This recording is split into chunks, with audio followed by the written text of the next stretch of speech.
ധർമ്മ പ്രമാണം. ധർമ്മപ്രമാണ വ്യൂവേഴ്സുக்கு ஒருக்கா கூட ஸ்வாகதம்.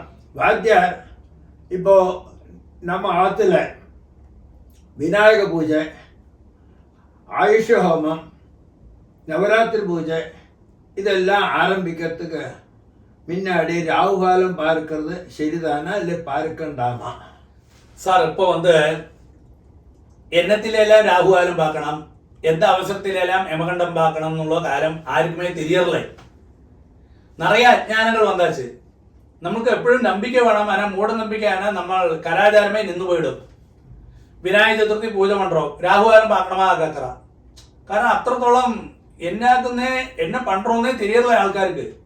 നവരാത്രി തുടങ്ങപ്പുറത്ത് പൂജ തുടങ്ങപ്പുറത്ത് രാഹുകാലം പുറത്ത് രാഹുകാലത്തിൽ പണ്ടലാമാ കേക്കറ, ആയുഷവും പണപ്പുറം ആയി.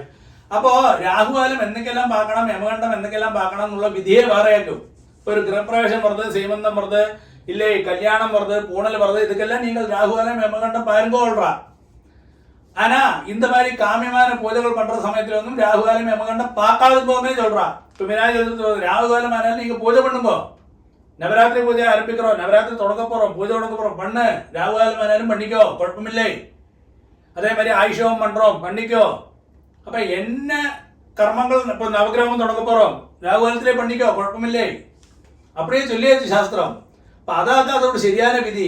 അപ്പൊ ചില പൂജകൾക്കൊന്നും നമ്മ രാഹുകാലം യമകണ്ഠമൊന്നും പാക്കേണ്ട ആവശ്യമില്ലേ എന്നർത്ഥം. പ്രത്യേകിച്ച് இந்த കാമ്യമായ പൂജകൾ.